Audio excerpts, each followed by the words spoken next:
If you've been trying to fix rib flare, chances are you've been avoiding extension-biased movements. This could mean using common cues, like getting your ribs down in the front, or tucking your butt under. Or maybe it just means avoiding certain common movements that require you to arch your back or lift your ribs. But the truth is, these approaches don't work and are actually often what's keeping you stuck. And that's because rib flare is not an extension problem. In fact, knowing where and how to extend is often what ultimately fixes it. So, in this video, we're going to go through rib flare, what it is, both from a positional and a shape standpoint, teach you exactly how and where to extend, and give you some of my favorite exercises to do it. So, without further ado, let's go ahead and jump right in.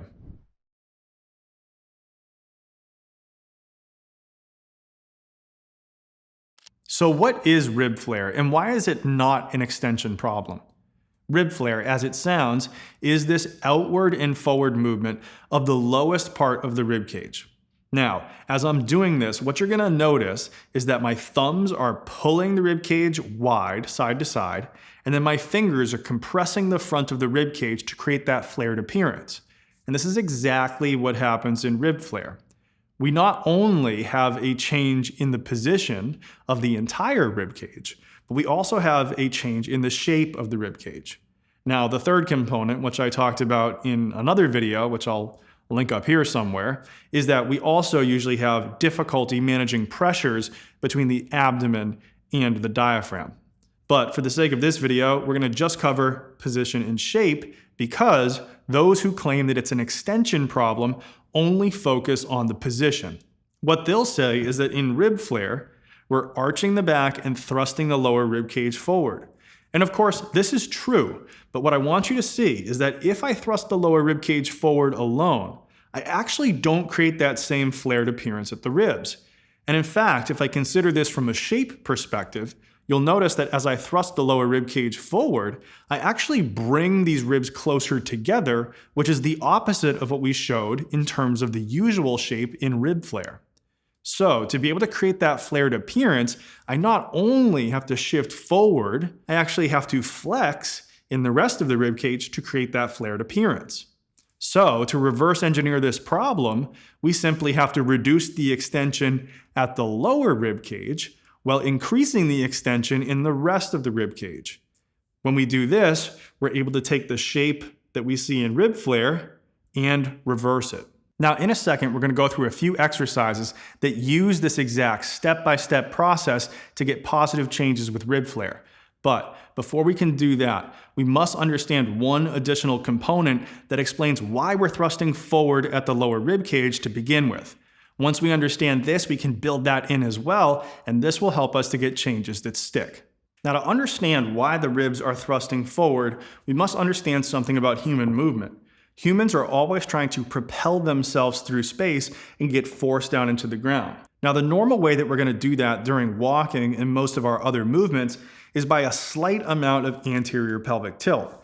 In fact, as we go through the gait cycle, we need anterior pelvic tilt to increase gradually through each stride on either side of the body.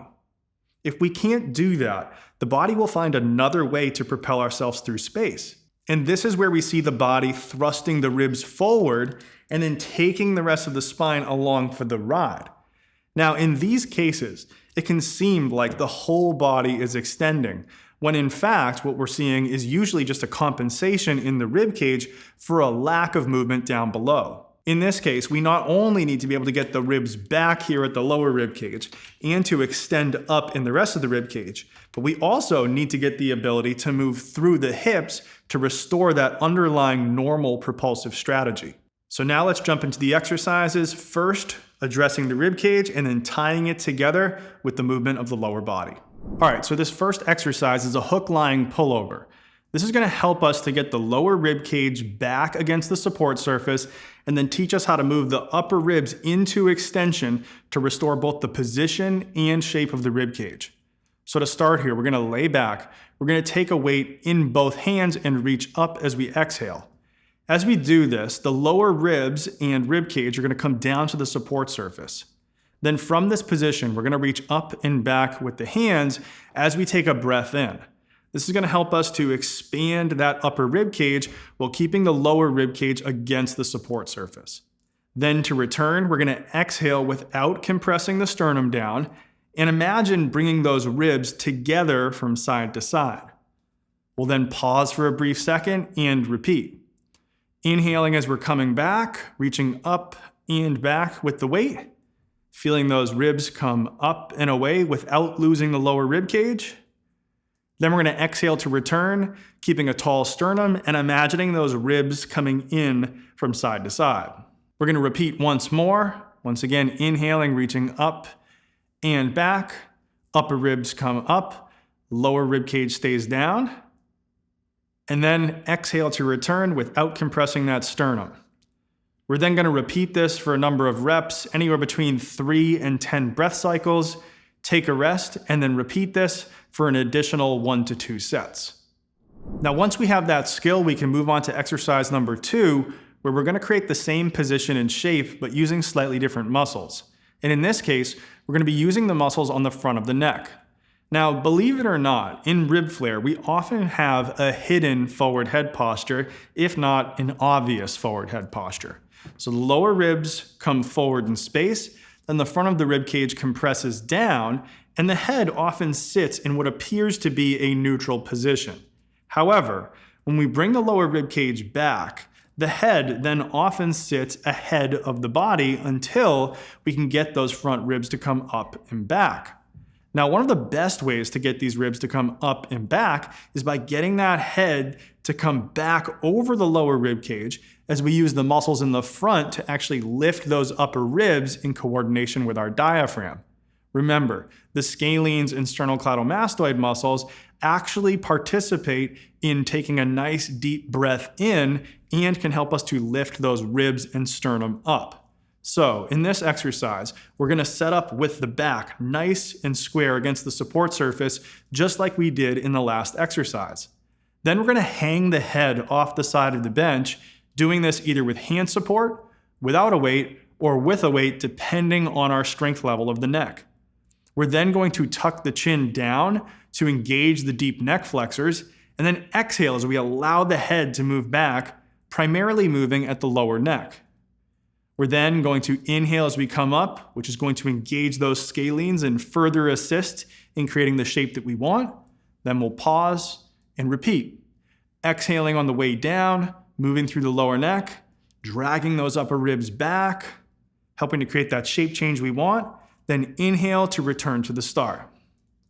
We'll do this once more. Exhale, coming down, allowing those ribs to come up.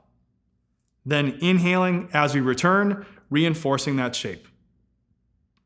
Now we can do this for a number of reps. I'd recommend anywhere from 5 to 10 reps, getting to within 1 or 2 reps of muscular failure, completely recovering between sets, and then doing 1 to 2 additional sets. Now, once we've reinforced this ability to reposition the rib cage and change shape through 2 different muscular strategies, now we're ready to take this upper body and integrate it with the lower body. If you're getting value from this video so far, consider liking this video, and if you haven't already, subscribe to the channel. All these things help the algorithm to help me help more people. All right, now let's jump into exercise number 3. All right, so to start, we're gonna go through the same cues that we just used in the other exercises. We're going to think about shifting those ribs back and then taking a nice breath in to be able to get the sternum to come up.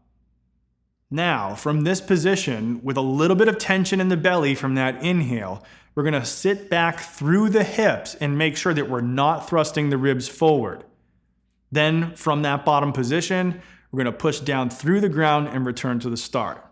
We'll then repeat, making sure rib cage is back, inhaling to get sternum up.